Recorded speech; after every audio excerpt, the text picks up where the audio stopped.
Provincial data suggests roughly a third of Ontario's long-term care homes are dealing with outbreaks. Ontario is nearing closer to 3,000 deaths within care settings. Many of these deaths were preventable.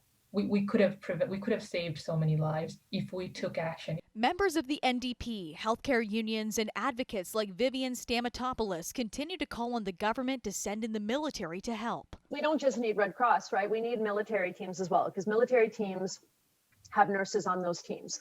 And we've heard from Red Cross that have been deployed into other homes that their scope of practice is very limited. We need the trifecta of the hospital rapid response teams, the Red Cross, and the military. It's not one of three. It's not two of three. We need all hands on deck. One of the worst outbreaks is at Tender Care Living Center in Scarborough. Families shared their experiences with the lack of response from the facility. The bad news is my grandma just passed away this morning.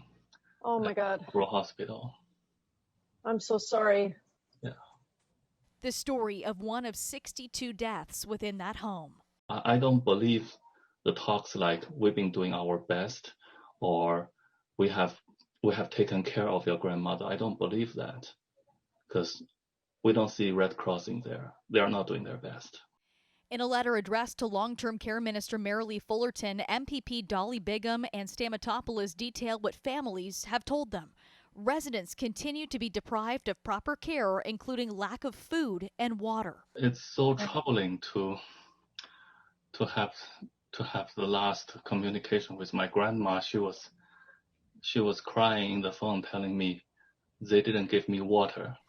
And families say there's a lack of sufficient staffing, while many staff have already tested positive due to insufficient PPE. Why is an LTC, long-term care home, when they fail inspection, they're still allowed to continue to operate? Those who contributed in the town hall tonight said Ontario has yet to see the iron ring around long-term care that was promised. And sadly, I think we're at the stage now where if government is not going to step up, this is the time where our Prime Minister has to intervene. Why hasn't he set clear, tangible standards of accountability and of staffing and of basic care? This is what we need. They're also calling on the provincial government to immediately help homes in need by placing infectious specialists on site, appointing independent management, and increasing staffing levels. Going forward, there's no question that public nonprofit delivery is the only way to go. I mean, you look at the data doesn't lie. It's the for-profit actors that have failed the first wave, they've failed the second wave, and they failed pre-pandemic. We have data from pre-pandemic that there were more hospitalizations, higher deaths, higher rates of injuries in for-profit facilities. This is nothing new.